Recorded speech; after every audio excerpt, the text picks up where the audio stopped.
is going to give presentation on incorporating humor and drama techniques to enhance speaking skills in EFL classes, a case study. Erika, go ahead. Thank you. Okay, so as you see, my presentation is about drama techniques and how to use them to enhance speaking skills in EFL classes. And I made a case study. So my general goals for today are to introduce the theoretical framework of educational drama, especially as an attention to the benefits of physical movement in teaching EFL, and to present the findings of the case study. Just a brief introduction and theoretical framework. Contemporary education stands in need for a new and creative approaches toward language learning, and because of this, English as a foreign language teachers are constantly looking for innovative methods to improve their learners' language learning process. Including activities of physical movement into the lesson plans can be challenging for teachers sometimes. Educational drama is a pedagogical approach that engages participants in dramatic activities like improvisation, role play, miming, mingling, frozen image, and so on. The list goes on. And it also expresses the idea of learning by doing. So educational drama differs from traditional drama. While educational drama fosters intellectual and emotional growth by emphasizing the process of learning by exploration, then traditional drama prioritizes the performance itself. Educational drama provides a unique setting and atmosphere for learners to dive into real life or imaginary scenes while developing communication skills, creativity, collaboration, empathy, and problem-solving skills as well. So learners learn through a variety of learning styles, since I only have 20 minutes, I'm going to skip this part because I think this was mentioned in previous presentations as well. So the theory of multiple intelligences by Howard Gardner emphasizes the usage of different techniques and methods in the classroom. There are learners that need to use their bodies and move during learning processes in order to be successful in learning. For instance, bodily kinesthetic learners are good in problem solving and practical tasks through movement, but several research findings have confirmed that and the positive effects of movement in the EFL classes or classrooms. So drama techniques and physical movement. Physical movement brings positive effects to EFL lessons that help learners to physically, mentally, and emotionally engage in language learning. While movement sharpens the focus and learning process, and it increases the capacity to retain information as well. Also, movement improves attention while it eliminates stress and anxiety. It also provides a healthier learning environment, including movement into lessons may improve the learner's physical well-being and mental health as well. And it is recommended by many researchers to build in physical movement into everyday lessons, not only English lessons, but like in everyday lessons in the school, because to learn from motion is a natural process which derives from human nature. The role of humor in education. So humor can help engage the learners, and it also supports teaching and learning. It includes a positive classroom environment, and learners are usually more comfortable. Learning can become more memorable and enjoyable for especially younger learners. Humor is an educator's most powerful resource. Also, it can solve behavior problems It can help foreign language acquisition, and it can increase motivation and learning. Practices in humor can be learned that shape personality, logic, and so on. So the case study, my research aim was to investigate EFL learners' experience with drama techniques, especially enhancing speaking skills by using humor. In this case, mostly jokes in the higher level of primary schools with Hungarian language of instruction in Slovakia. I had 2 research questions. Research question number 1, what is EFL learners' attitude to incorporating drama techniques and humor in EFL classes? And the second one, do EFL learners' speaking skills improve if drama techniques and humor are used during EFL classes? There was a phase 1, simple lesson observation. I've used observation sheets in a class in the 7th grade in February 2025. And phase 2 included teaching EFL classes in the same group. The lesson plans and the observation sheets, which were given to the learners, were written by me. It was also in February this year. So the findings, the target group, they were learners in the 7th grade, but unfortunately there is a huge influenza outbreak in our city, in our town now, and schools are every week closing and opening again. So the students were not all the students were included in both of the lessons, because on the first lesson there were 14 students, while on the second one there were only 7. But so the group was really small, but still I carried on with the case study. So in phase 1, there was a classical English lesson. The students were sitting in rows. The teacher was facing them. They were speaking only in English, and the teacher maintained a safe and positive learning environment. The students felt good, I think. They have been speaking a lot in English. I've heard just a few times to use Hungarian language, but not all the learners said individual sentences in English during the lessons, and not all of them have been speaking during the lessons as well. So there were a few learners that have been only sitting quietly during the English lesson, while there have been also learners that were speaking lots in English. In phase 2, I carried on with 2 lessons. So I had 2 lesson plans. On the first lesson, I've included warm-up activities and drama techniques such as miming, playing jokes or role plays, and question and answer activities, improvisation, and also a discussion. And at the end of the lesson, there was time for the observation sheet. The observation sheet for the teacher was written in English language. So the teacher's observation sheet was full in English, and she gave an overall positive.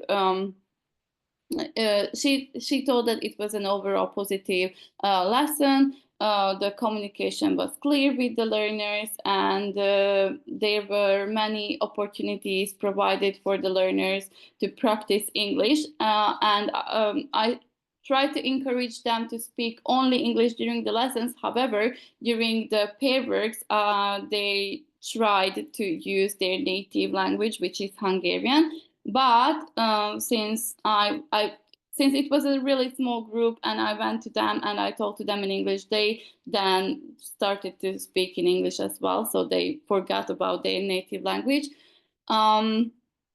and there were a variety of materials as well. The observation sheet by the learners, however, was made in Hungarian language, so they would understand everything what I've asked from them. And they also said that they really like the lessons because usually they do not include jokes. Because after the observation sheet, since there was a really small number of learners, I've carried on with a small interview, which was not recorded because it was an improvisation actually. But they really liked the jokes. The jokes were from the internet, and all the jokes are for the level of elementary school learners. So seventh graders in our school are around 13 and 14 years old learners. And they really liked the group works, and they liked that they did not have to sit during the classes for 45 minutes, but they were moving around the class. They were making different kind of role plays and improvisation works, and they liked that they could express themselves. They also said jokes in English as well. They tried to say some in Hungarian, but many learners knew jokes in English because they use the internet. So they've heard lots of jokes in English as well. And since they felt really positively during the lessons, on the second lesson, they tried to say their own jokes. In the second lesson plan, it contained, mirroring and answering questions to the jokes. They had to improvise. They also had hot seating, which is kind of like a talk show. So they got situations and they had to improvise the situations. They had to speak in English, and the situations were overall funny, so they had to make a funny situation in the end. And they had to create their own jokes as well, which they really liked because they are really creative. And the jokes which were given to them during the lessons were knock-knock jokes and question and answer jokes. So, for example, let me give you an example. What do you need to go to high school? A ladder. Or who is the superhero in computer class? The screensaver. So all the jokes are meant for elementary school learners. There were jokes included something with the school or the school environment, jokes including some kind of lessons like math lessons, and jokes including animal jokes and so on. So I tried to avoid topics which could be really controversial, even for seventh graders. And the conclusion.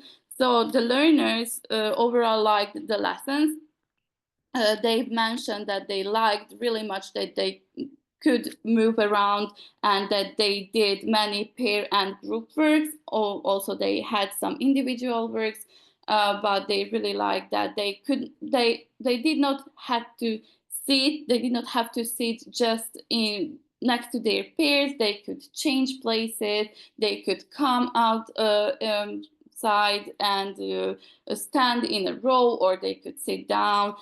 We had an activity where they stand in a circle and we had a ball. We had to throw it to one student to the other one, and they had to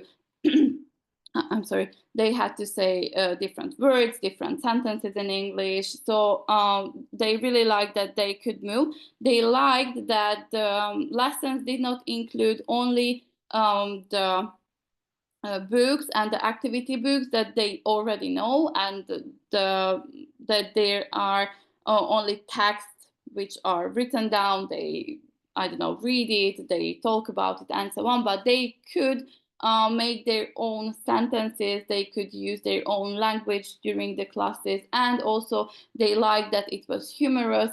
They liked that we have used jokes in English, because kids, as they told us, they like jokes and they like humorous environment, so they really liked it. And all the learners said an individual sentence in English during the lessons. So it means that even those learners who did not say anything at the first lesson, where there was their normal teacher, where I observed, they said sentences during these 2 lessons as well. Well, basically they had to, because that was the task. But at the second lesson taught by me, they have said jokes as well, so they had to make their own jokes. And also, since we have a discussion panel at the end, they could express themselves. So all the learners said something in English, at least at the end. Our future plans are to continue and investigate EFL learners' attitudes toward drama techniques and, of course, humor and jokes, and to collect more data and enlarge the sample size, and also to modify the lesson plans based on the results of the case study and the feedback of the respondents.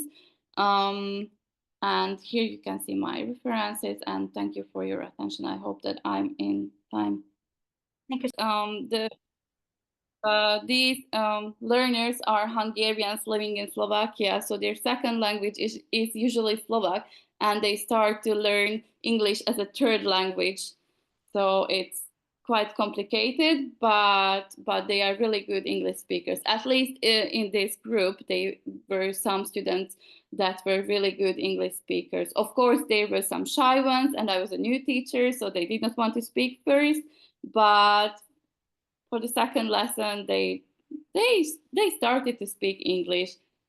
So I really liked the lessons as well, because before that I've never worked with humor and jokes, only like normal drama techniques and drama, and like I've been an elementary school teacher as well, so like using books, activity books, boards, whiteboards, and so on. But I also really like the lessons. I think they were quite funny, and they made really good jokes at the end.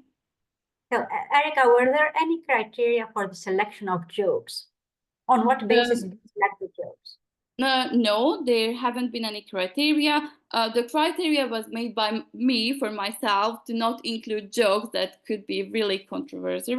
So I've included only jokes that were about school or subjects or animals. So really jokes for kids, for learners, for young learners. Or maybe jokes that will be conducive to learning. Yes, yes. Mm-hmm. And if you used observation, right? Mm-hmm. Yes. To measure the way speaking skills actually improve. But yes. what if you choose, for example, if you used an experimental design, do you think that you're going to have different results? Like a pre-test and then post-test to better measure the findings? I'm sure that yes. I'm sure that yes. This was a quick case study actually, because there were only 2 lessons taught by me, and also there were really few students because of the virus now. So I think I am going to make another experiment with like not only observation sheets but tests and so on, which is going to be actually my PhD study as well. So I'm a PhD student, so I'm dealing with drama techniques nowadays, and I'm really interested in doing this. Yes. Thank you. And I think that the results are going to be different as well. Other questions? Where did you look for the materials? I'm sorry, I couldn't hear you. Where did you look for the materials? At the internet, books? Yes, I've looked at the internet, and I've searched for some books on humor and teaching, and there were quite it was a large number of jokes included, so I had to select like 2 pages because there were only 2 lessons, and I did not want to include many jokes because I wasn't sure if we are going to have time, and I also wanted them to write their own jokes. So basically these jokes were only for them to see how English jokes look like, and to have an example actually how to write a joke, what I want from them, and what are jokes that can be said in a classroom actually. I hope I answered the question. Yes, thank you. Thank you. Other questions? Well, a follow-up, unless there's anybody else. So when you were selecting the materials, were you looking for some specific linguistic features that you wanted, or were you just looking for fun stuff? No, actually, I was just looking for fun stuff because I wanted them to feel free to express themselves, so to feel confident during the classes. And I thought that including jokes that are like kind of really funny for them will soften the environment between us because we did not know each other. So I was just looking for fun stuff to make them laugh, actually. Okay, thank you. Thank you. Go. It seems to me that would have been particularly fun and educational because the students are interacting in real life situations and they're just making them up. I think it was really good because improvisation, but I will tell you an example. So there was the drama technique hot seating, which looks like a talk show. So they sit in a row and I was the host of the talk show and I gave them situations. And one of the learners started to tell a story, a funny story about that something happened to him, and all the other learners followed up. So they started to tell funny stories that, oh, I know another one, and it was kind of a very good improvisation because then they started to make up stories as well. So and they laughed a lot actually because the stories were really funny. And I also really liked how they spoke. So I did not correct them because I wanted them to speak English. And in the end of the lesson, I corrected their grammar because they had quite a few grammatical mistakes. But I did not correct them during the stories because they enjoyed it. And the task was for them to speak actually. So I was interested if they can put sentences together, whether it is grammatically correct or not, but they could, and many of them were really good sentences, and they enjoyed the lesson, I think, and they enjoyed improvisation as well. And I think that they were really good in it because these are only 13, 14 years old students so English is only their third language, and they made really good stories actually as an improvisation. Erika, Thank you. Question in the chat.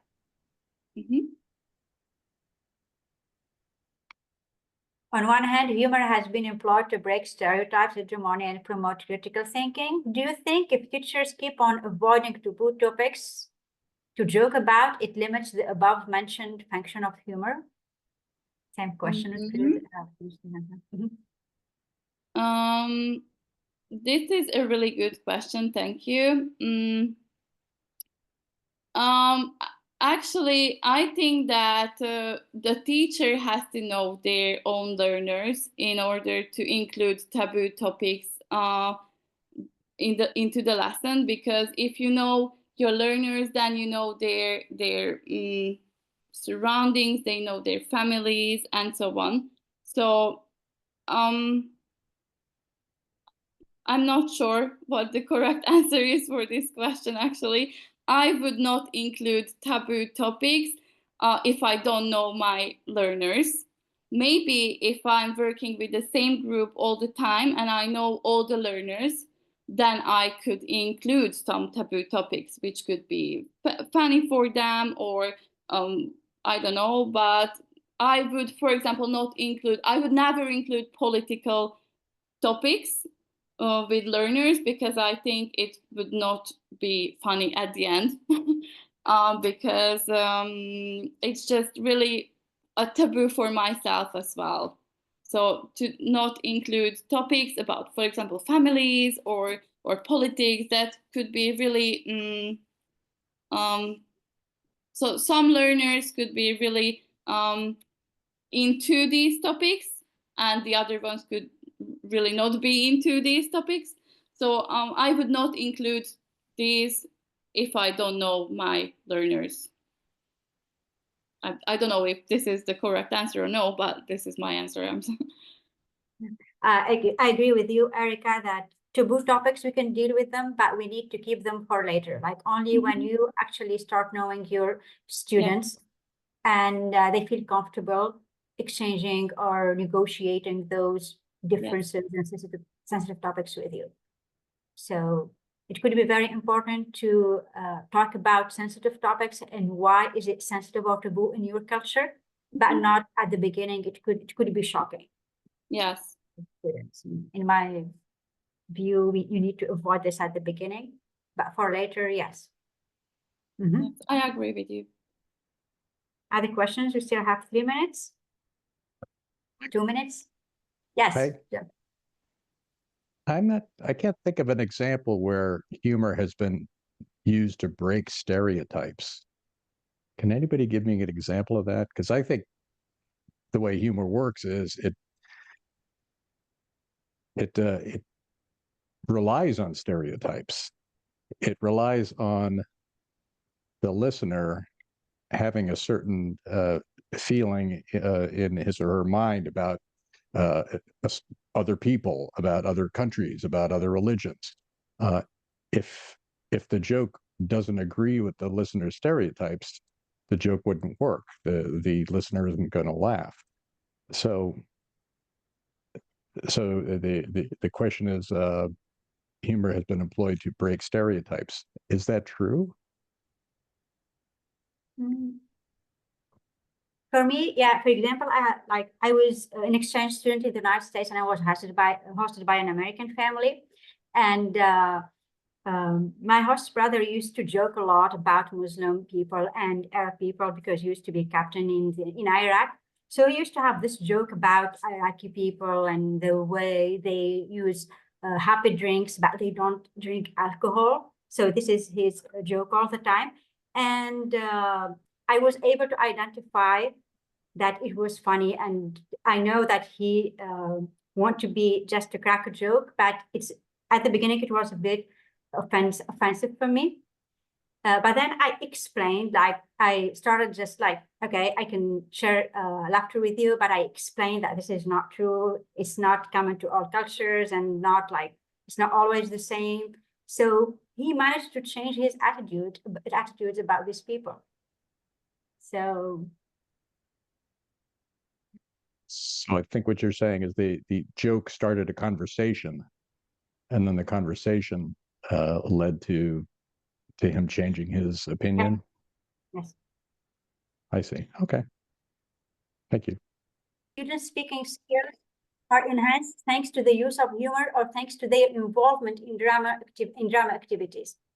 I think that the student speaking skills enhanced because of drama activities, but humor and jokes were used to actually soften the environment so that they are going to be confident speaking.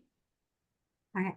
Thank you so much. Thank you, Erika, for this very interesting presentation. Thank you for the questions.